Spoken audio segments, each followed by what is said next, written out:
Sir এই রোগটিকে আপনারা কিভাবে শনাক্ত করে থাকেন? আমি ছবি দিয়ে বুঝিয়ে দিই। এই কেরাটোকোনাস রোগটি প্রাথমিক পর্যায়ে শনাক্ত করা খুবই কঠিন, তবে সাধারণত রোগীরা যেহেতু এই ধরনের উপসর্গ নিয়ে আসে যে তারা ঝাপসা দেখে, সুতরাং একজন বিশেষজ্ঞের কাছে আসলে উনি যখন প্রথমে অটো রিফ্র্যাক্টোমিটার বা কেরাটোমিটার দিয়ে দেখেন, তখনই উনি যদি সন্দেহ প্রকাশ করেন, তখনই এর পরের ছবিতে আমরা দেখব আমাদের উচিত হচ্ছে যে কর্নিয়ার থিকনেস বা তার যে পুরুতা বা তার যে বেধ এটা পরিমাপ করা। সেটা আমরা দুভাবে মাপতে পারি, একটি হচ্ছে আল্ট্রাসনিক প্যাকিমিটার দিয়ে আর একটি হচ্ছে নন কন্ট্যাক্ট প্যাকিমিটার দিয়ে। এর পরের ছবিতে আমরা দেখব কেরাটোকোনাস শনাক্তের জন্য সবচেয়ে গুরুত্বপূর্ণ যে পরীক্ষা সেটি হচ্ছে কর্নিয়াল টোপোগ্রাফি। এর মাধ্যমে আমরা কর্নিয়ার সামনের একটা মানচিত্র পেতে পারি। এর পরের ছবিতে আমরা দেখব, এই ছবিতে লক্ষ্য করো ঠিক মাঝখানের ছবিতে যে জায়গাটি লাল রয়েছে ঠিক ওই জায়গাটাতে কেরাটোকোনাস রয়েছে। এর পরের ছবিতে আমরা দেখব সবচেয়ে লেটেস্ট পরীক্ষা হচ্ছে পেন্টাক্যাম কর্নিয়াল টোমোগ্রাফি। এর পরের ছবিতে আমরা দেখব এখানে নিচে লক্ষ্য করো যে চোখের কর্নিয়াটা সবুজ, অর্থাৎ স্বাভাবিক একটি সুস্থ কর্নিয়া। এর পরের ছবিতে আমরা দেখব, এই ছবিতে লক্ষ্য করো এই সবুজের মাঝখানে গোল লাল, এই যে লাল যে জায়গাটা এখানেই কেরাটোকোনাস রয়েছে এবং কেরাটোকোনাস কর্নিয়ার অতটুকু জায়গা আক্রান্ত করেছে। এর পরের ছবিতে আমরা দেখব, আমরা বলেছি কেরাটোকোনাস কোনো এক চোখে বেশি হয়, কোনো এক চোখে কম হয়। উপরের ছবিতে লক্ষ্য করো খুব সামান্য জায়গা কর্নিয়া আক্রান্ত হয়েছে, বাট নিচের ছবিতে লক্ষ্য করো অনেক জায়গা আক্রান্ত হয়েছে। এর পরের ছবিতে আমরা দেখব কর্ভিসেসটি, এর মাধ্যমে আমরা কর্নিয়ার বায়োমেকানিক্সটা আমরা বুঝতে পারি।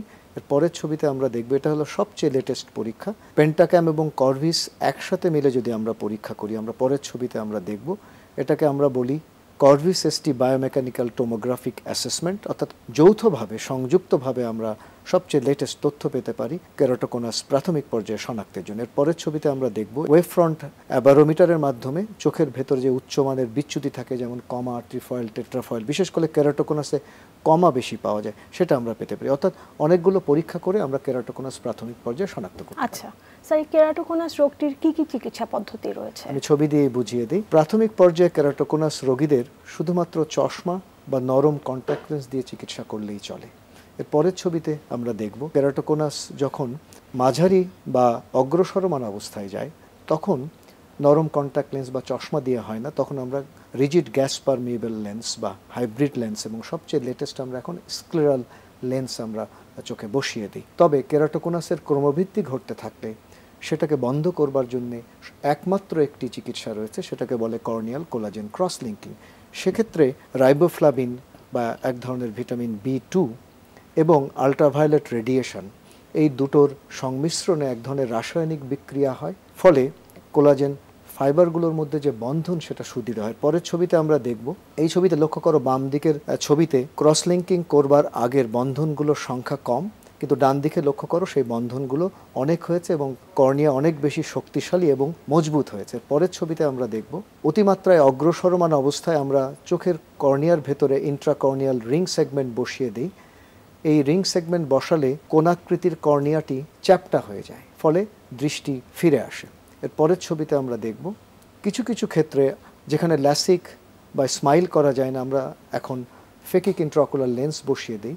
টরিক ফেকিক ইন্ট্রাঅকুলার লেন্স আমরা এই ধরনের রোগীদের বসাতে পারি। এর পরের ছবিতে আমরা দেখব অতিমাত্রায় অগ্রসরমান কেরাটোকোনাসে যেখানে কর্নিয়াতে দাগ পড়ে যায় এবং কোনো চিকিৎসাতে কাজ হয় না, তখন আমরা কর্নিয়াল ট্রান্সপ্লান্ট বা কর্নিয়া সংযোজন আমরা করি, অর্থাৎ একটা মৃত ব্যক্তির কর্নিয়া কেরাটোকোনাস রোগীর চোখের কর্নিয়াতে লাগিয়ে সেলাই করে দেওয়া হয়। এভাবে কেরাটোকোনাস রোগের চিকিৎসা করা হয়। আচ্ছা স্যার, আমরা চিকিৎসা পদ্ধতিগুলো সম্পর্কে জানলাম, আমি একটু এখন জানতে চাচ্ছি যে এই রোগটিকে কি প্রতিরোধ করা যায়? অবশ্যই এই রোগটি প্রতিরোধ করা সম্ভব।